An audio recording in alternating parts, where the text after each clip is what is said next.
A wise dog. A butcher was looking at his shop. When he saw a dog coming inside the shop, he was really surprised. He drives her away. But later, the dog came back. The dog is coming inside the shop. He drives her away. But later, the dog is back again. So, he goes to the dog and sees that he has a note in his mouth. He takes the note and it says, "Can I have 12 sausages and a leg of lamb?" There's money in a dog's mouth too. The butcher looks inside and there is a $10 note.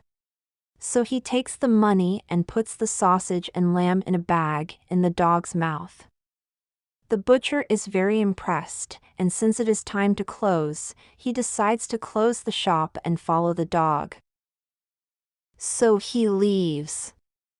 When he comes to a level crossing, the dog is walking on the road. The dog puts the bag down, jumps up and pushes the button. Then he waits patiently, bag in the mouth, for light. They do, and he walks across the street, and the butcher follows him all the way. The dog then comes to the bus stop and starts looking at the timetable. Butcher is in awe at the moment. The dog checks the time and then sits in one of the seats provided. Along comes a bus. The dog turns to the front, looks at the number, and goes back to its seat. Another bus arrives. Again the dog goes and looks at the number, notices it is the correct bus, and gets on. The butcher, so far open-mouthed, follows him on the bus. As the bus travels through the city and into the suburbs, the dogs are watching the scenery. Finally he gets up and moves towards the front of the bus.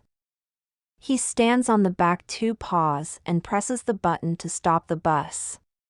Then he takes off, his groceries still in his mouth.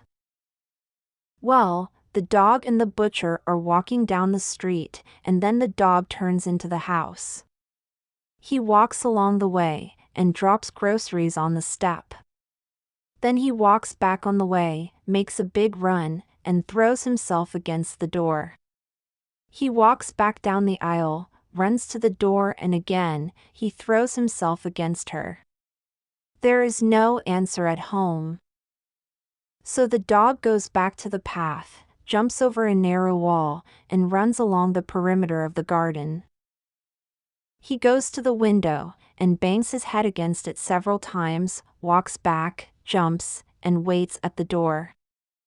The butcher sees an older man open the door, and begins abusing the dog, kicking and punching him and swearing at him.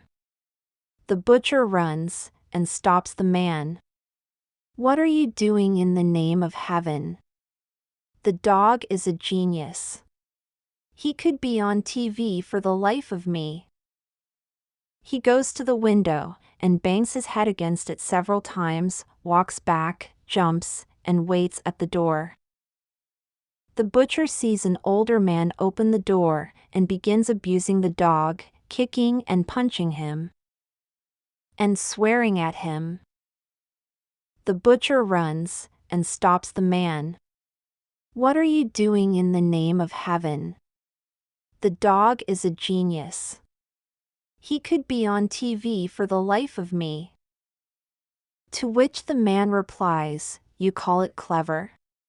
This is the second time this week that this stupid dog has forgotten his keys." Reflection: seems like some people will never be satisfied with what they've got. When it comes to the workplace, employers don't know how to appreciate their people who have served them faithfully over the years. I have seen companies lose good people because their leaders failed to show appreciation. Employers with big egos enjoy the fact that they have more power and authority than others. They show, the way they command and instruct, they think they are superior. Displaying this superiority gets him a kick out.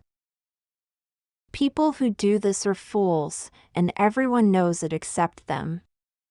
They are never satisfied because they cannot be satisfied even if their people perform well. Such people will never be satisfied. Why? Because they are so busy with themselves and, in fact, themselves can never be satisfied.